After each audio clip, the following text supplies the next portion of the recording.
Thank you very much for joining me today, Jeff Torres on the Mighty Dragon podcast. Yes. Jeff Torres, actor, producer, and stunts. Is that Yeah. correct? Yeah. I do a little bit of everything. Yeah. Most recently, I guess you can add editor to that and a Editor? writer. Oh, Yeah. wow. Oh my gosh. You're I- expanding into everything. Yes. It's kind of cool. It's cool to know the maximum amount of stuff when you're creating anything. It helps you. Yeah. Like if you learn more about one thing, it helps you learn about everything else, and vice versa. So yeah, it's good. Okay. What are you writing? Is it books or is it Well, screenplays? it's screen stuff. So I did a short film during quarantine that we're going to talk about called Yeah. Once. So I wrote that and then I directed it and edited and did all that stuff. But I'm actually working on a couple of feature films with writer friends of mine. Oh, wonderful. Okay, Yeah, well, yeah. we'll get on to all of that. So, I wanted to ask you first of all, now we're in October, the Halloween season has Yeah. started. House of Demons.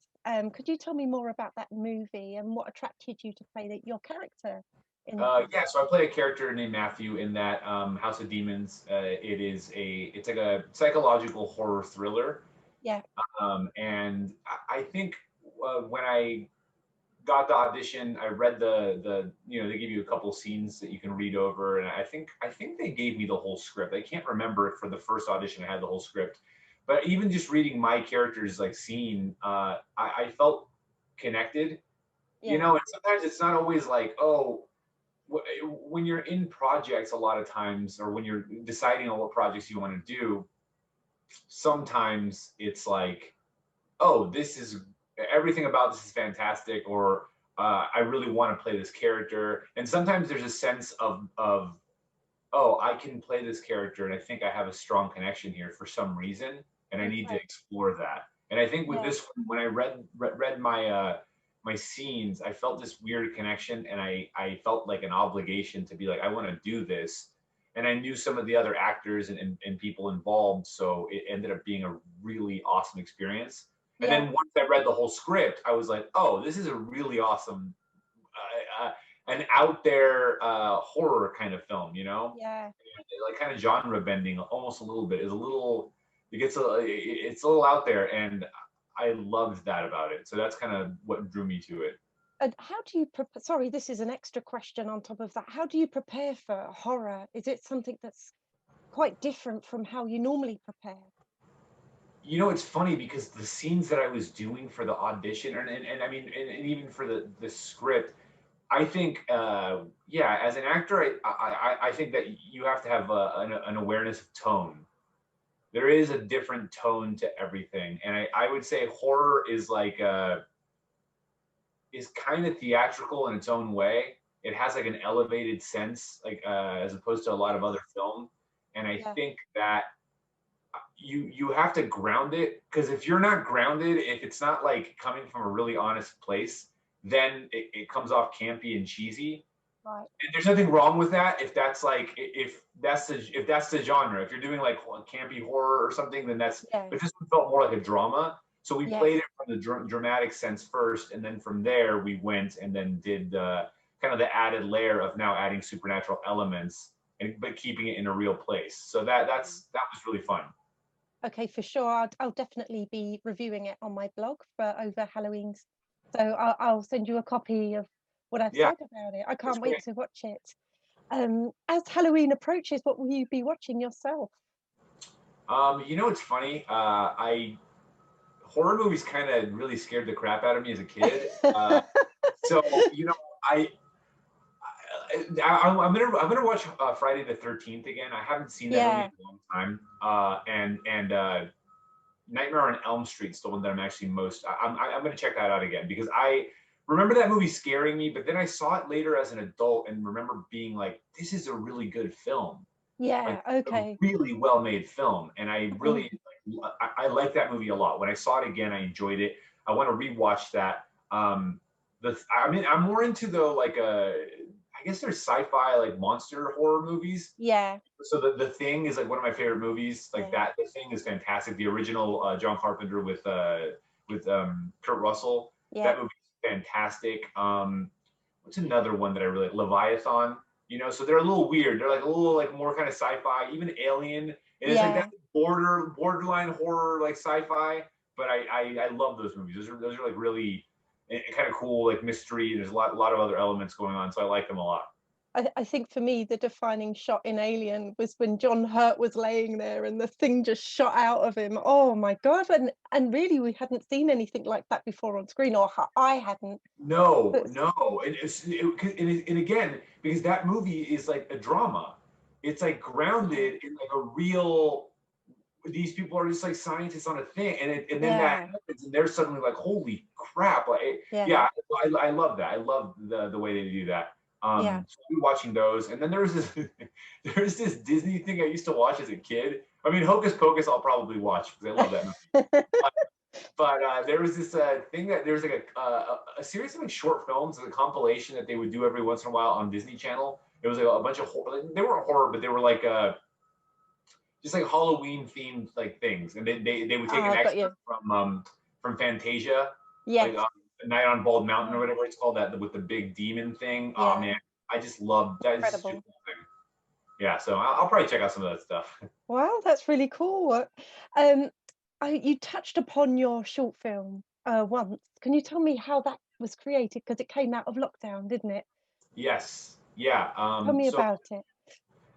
a friend of mine, Whitney Moore, she's an amazing. She's actually in House of Demons. She played opposite me, and she's fantastic. And I've known her for years. And when the pandemic happened, we have like an artistic group of friends, and she sent out an email and was like, "Hey, I want to do like a in-house private film festival, so that Hmm. we're doing something creative, even though we can't do anything outside."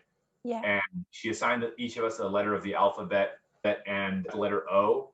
And so I had started formulating an idea for a short, and it's weird because I had an idea of something I wanted to do, and then I started editing footage that I had from my life, and I edited it into like this little thing, like a little montage, and then I wrote this short film around that, and that's kind of what Okay. happened. And I was like in lockdown, and I was feeling, I think like everyone, we're on our phone all day and we're trying to do stuff, but we're like, we're gonna read all the books, we're gonna write 17 novels, and it's just like, nah. When you're forced to be locked indoors, it's Yeah. really weirdly oppressive.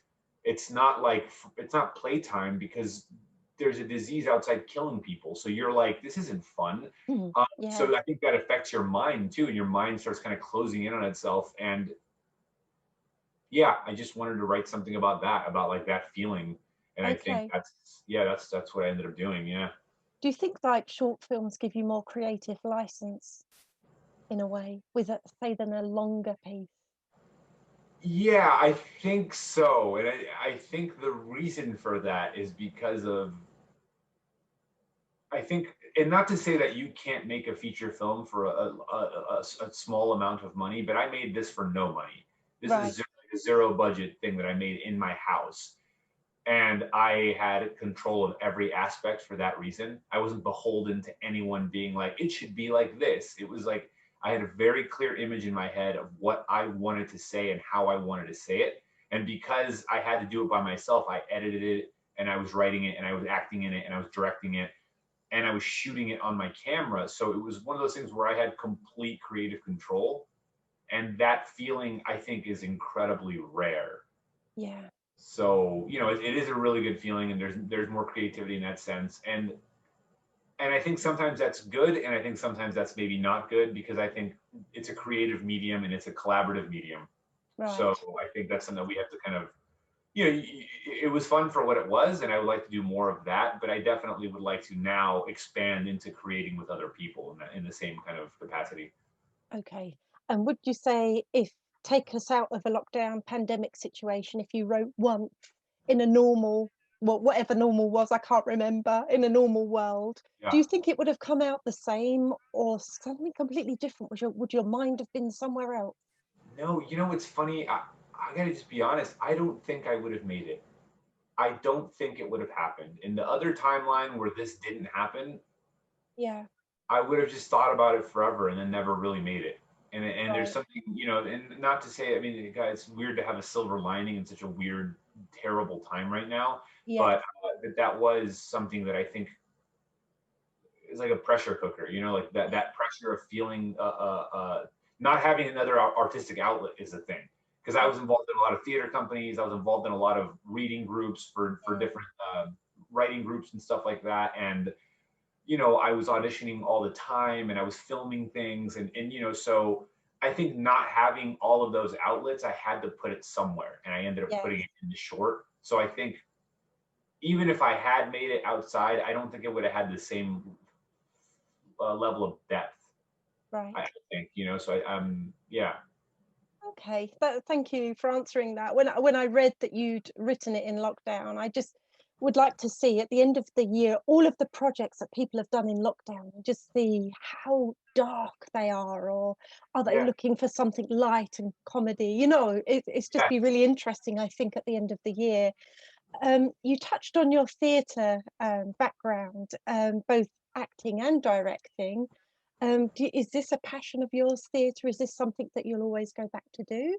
yeah, yeah. I think so. Theater. I mean, they say like theater is an actor's medium. That's what they describe it as. Yeah. Because yeah, once you're on stage, or right now, I mean, on stage is technically, I guess, in front of the camera.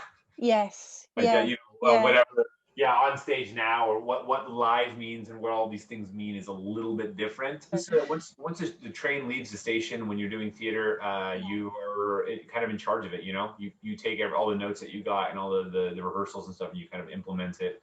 Yes. um and yeah, I was surprised how well theater translates to doing it. You know, we did a show, Yeah. a short play festival, you know, and I've done a couple of readings, and it translates surprisingly well. It's weird. And it's Yeah. weird because I've done, you know, I do auditions for TV and film stuff, and that has a very distinct feeling.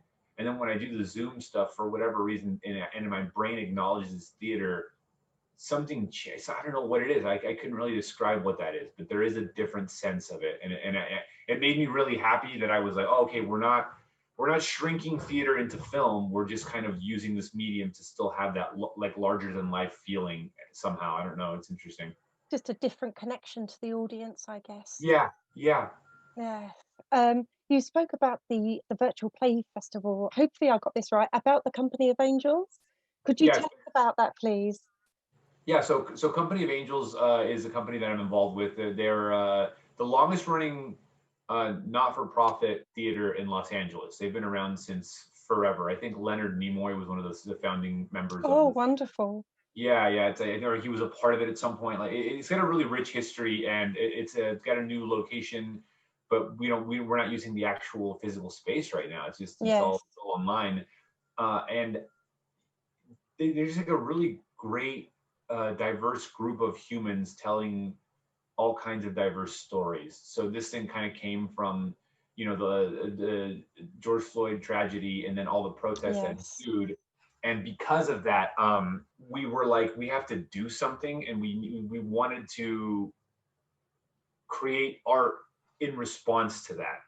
And so we had a prompt that was "What's Going On," based on the Marvin Gaye song. And so Yes. essentially, they gave writers like, "Hey, write a 5-minute play about what's happening right now in the world, or Yes. something, you know, something that is relatable to now, whether it's the virus situation, quarantine, whether it's this, whether it's Mm. lack of work, whatever it was." And yeah, we had like a good variety of different plays. But the cool thing was I got to direct and I got to act, which is Yes. something, you know, I've directed before. I've directed some theater before,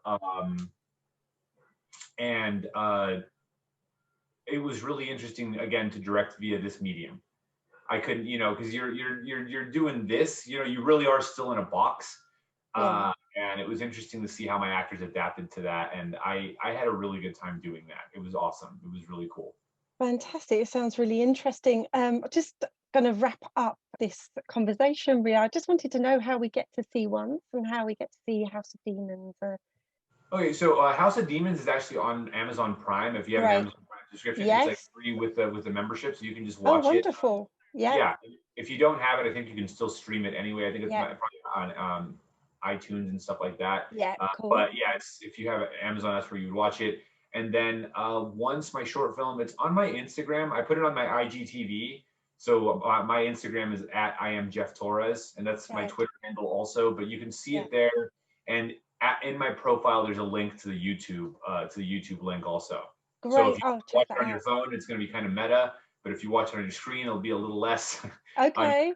your laptop or computer or whatever. You can watch it on YouTube. Yeah. No problem. I'll make sure I tag that in so we can all find it in my blog. So That'd be just finally, yeah, what's coming up next for you? Like I said, I'm working on some writing stuff, and now that I kind of created a thing, my brain is kind of thinking about what to create next. Yeah. Um, I've been auditioning for stuff here and there. I started doing improv with a theater company, with Company of Angels. We're doing improv again. Yeah. Then I'm doing a staged reading, of a Marlon Brando play that Oh, wow. I'm in an acting class, and a student there wrote a play about Marlon Brando. Oh, Yeah, like interesting. a really interesting piece. So I'm doing a stage reading of that later in the month. Wow. I'm actually not sure if it's just for the writing groups or if it's like open to audiences. I'm not 100% sure, Yeah. but I'm doing that. And then, yeah, I'm going to continue writing and working on these feature films and start trying to create Yeah. my own work, really. I mean, yeah. Oh, fantastic. May I wish you all the best with everything you've got on. Sounds like you're a very busy man, so and very successful too. So thank you, Jeff, for joining me today. Thank you so much for having me.